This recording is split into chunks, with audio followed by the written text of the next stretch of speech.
Testing of hypothesis. ठीक है, यहाँ पर डी टॉपिक है evaluate and estimate linear regression model। Okay, तो ये यहाँ देखें इधर ये क्या चीज़ है। अगर आप लोगों ने फॉर एग्जांपल आप लोगों ने डेटा ले लिया, ठीक है, और न्यूमेरिकल डेटा ले लिया, आप लोगों के पास मॉडल है, ठीक है, मॉडल आप लोगों के पास है। Let's suppose simple linear regression के लिए एग्जांपल ले लेंगे कि Y I is equal to beta naught beta 1 plus beta 2 X I plus U I. ठीक है, ये आप लोगों का लेट्स सपोज आप रिसर्च कर रहे हो, ठीक है, आपके पास y डिपेंडेंट वेरिएबल है, x इंडिपेंडेंट वेरिएबल है। आप लोगों ने ये आप लोगों के पास डेटा आ गया, y पे भी डेटा था न्यूमेरिकल, ठीक है, जिस तरह आप लोगों ने न्यूमेरिकल क्वेश्चन कर लिए ना। अब आप लोगों ने पैरामीटर मालूम कर लिया, आप लोगों के पास बीटा 2 हेड का आंसर भी मौजूद आ गया, आंसर भी आ गया, बीटा 1 हेड का भी आंसर आ गया, ठीक है। अब ये आंसर, ये जो न्यूमेरिकल एस्टिमेट्स आ गए,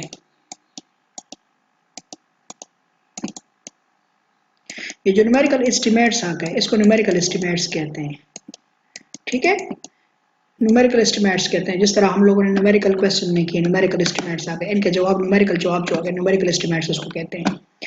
ये जो न्यूमेरिकल एस्टिमेट्स हैं ये आया कंपैटिबल है विद द थ्योरी और not, whether they are compatible. मैंने जो आप लोगों को पहला लेक्चर इकोनोमेट्रिक्स का दिया था, जो डेफिनेशन हम कर रहे थे, तो हमने कहा था कि whether the these parameters are compatible with the theory or not। ये थ्योरी है, लेट्स सपोज जो भी इसके पीछे थ्योरी होगी, इसके पीछे मस्ट थ्योरी होगी, बगैर थ्योरी के मॉडल होता नहीं है। ये जो मॉडल है इकोनोमेट्रिक्स, इसके पीछे जो थ्योरी है, आया ये पैरामीटर जो मैंने मालूम किए हैं, जो मेरा एस्टिमेट्स हैं बीटा 1 हेड और बीटा 2 हेड, आया ये थ्योरी के साथ कंपैटिबल है कि नहीं है, ठीक है। तो इसको मालूम, कंपैटिबिलिटी मालूम करने के लिए हम क्या करते हैं, टेस्ट ऑफ हाइपोथेसिस करते हैं, ठीक है, टेस्ट ऑफ हाइपोथेसिस करते हैं, ओके, टेस्ट ऑफ हाइपोथेसिस करते हैं। तो यहां पर टेस्टिंग ऑफ हाइपोथेसिस के दो पार्ट हैं, एक इंडिविजुअल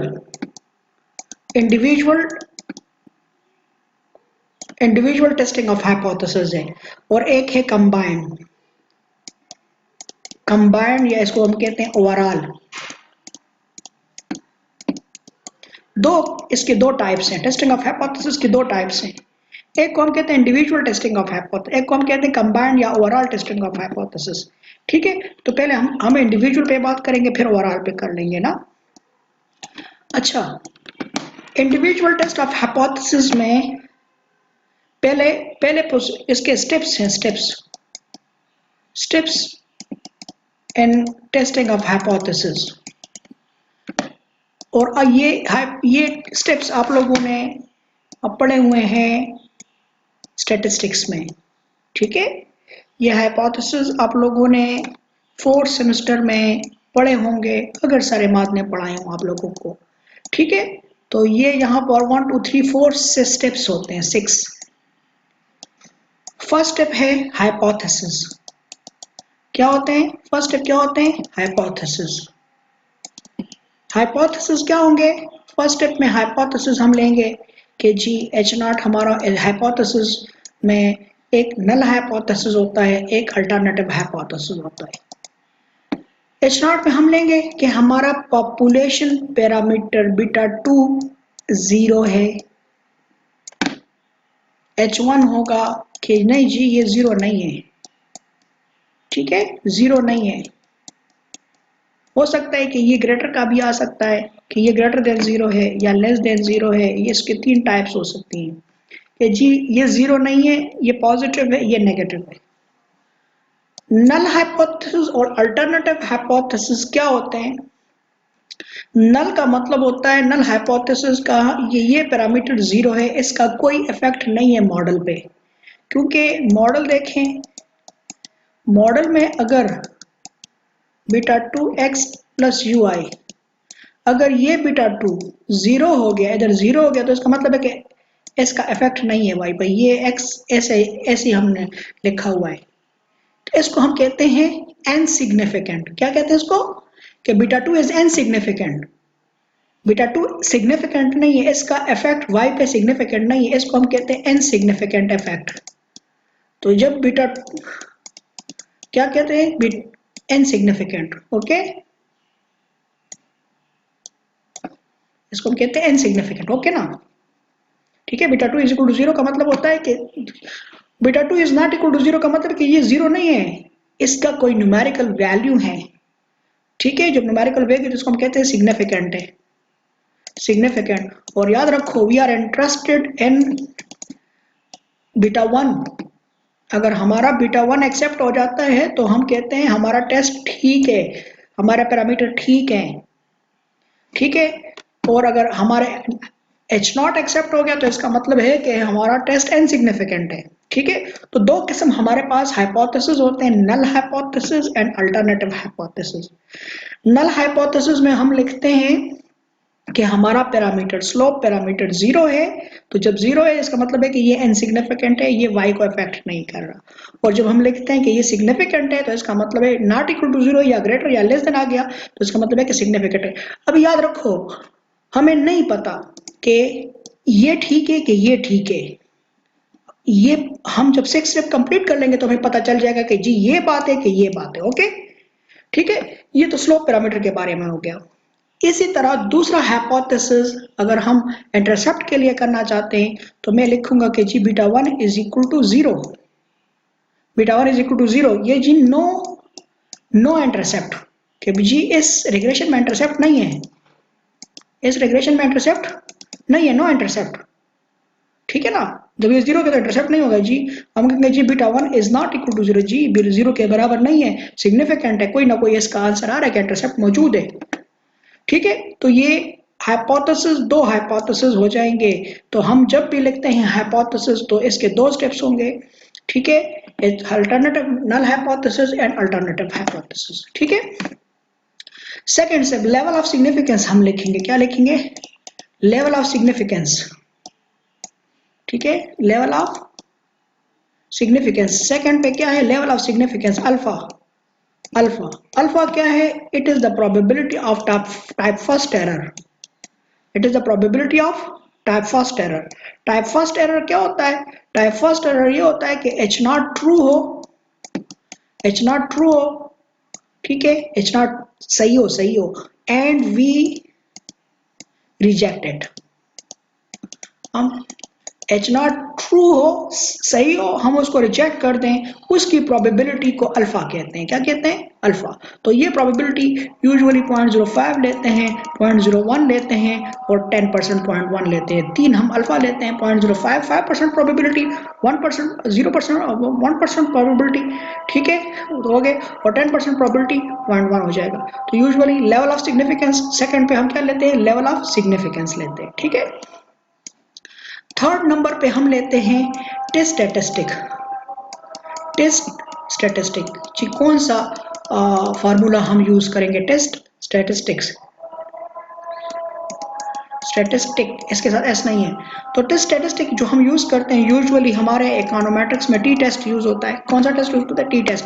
और टी टेस्ट होगा कि beta I head minus beta I divided by standard error of beta I head।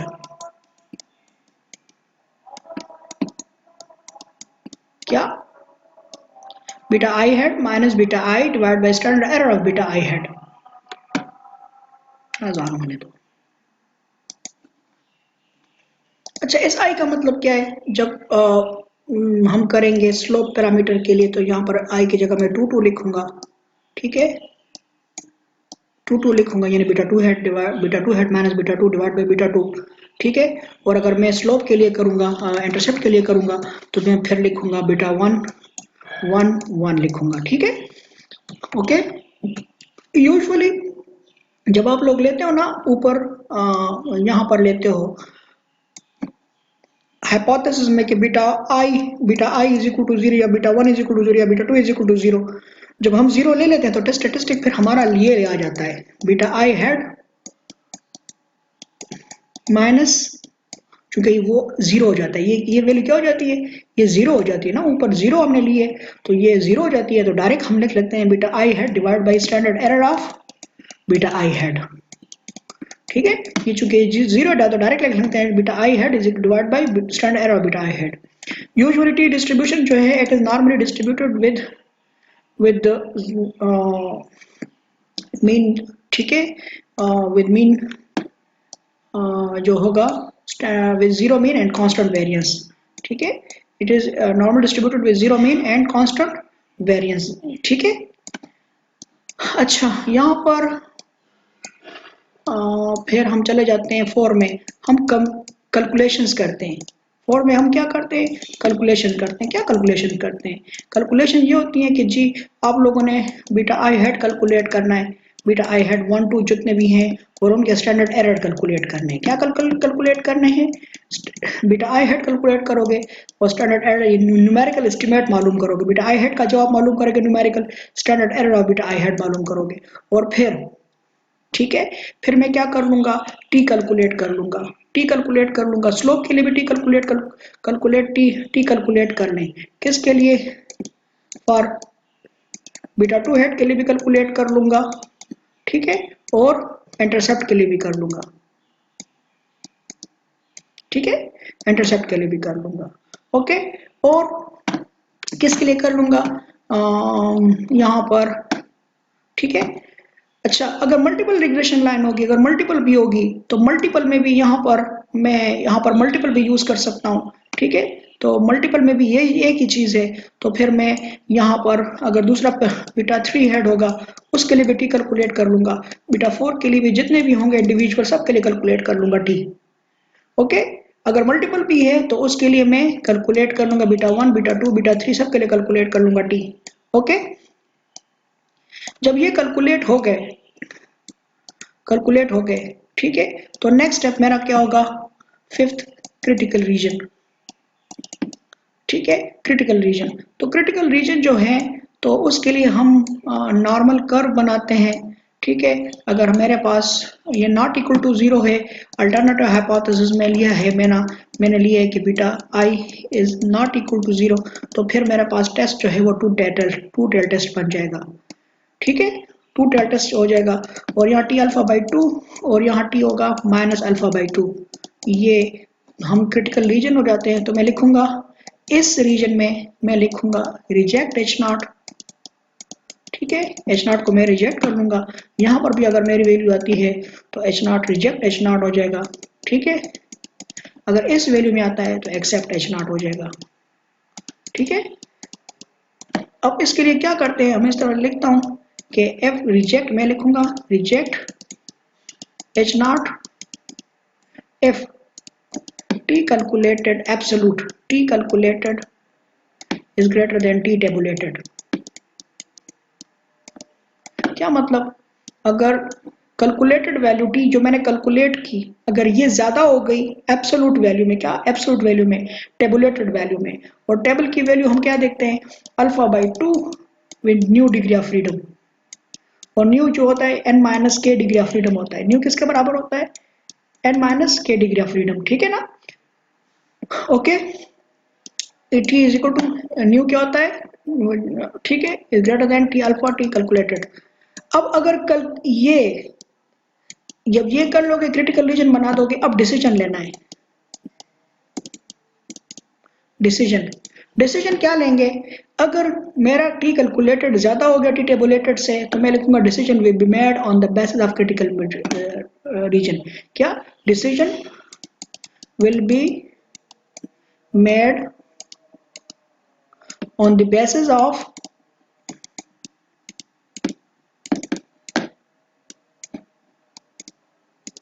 Critical reason.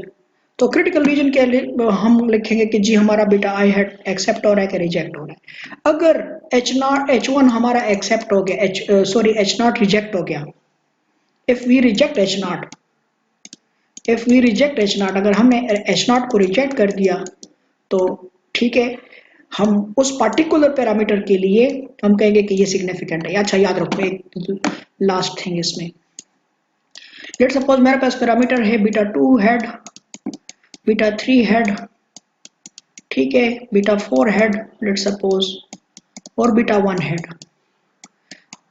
Beta 1 intercept है, बीटा 2 फर्स्ट स्लोप, ये सेकंड स्लोप, ये थर्ड स्लोप पैरामीटर है, ठीक है। मैंने टी टेस्ट किया, कौन सा टेस्ट किया, की टी टेस्ट, ठीक है।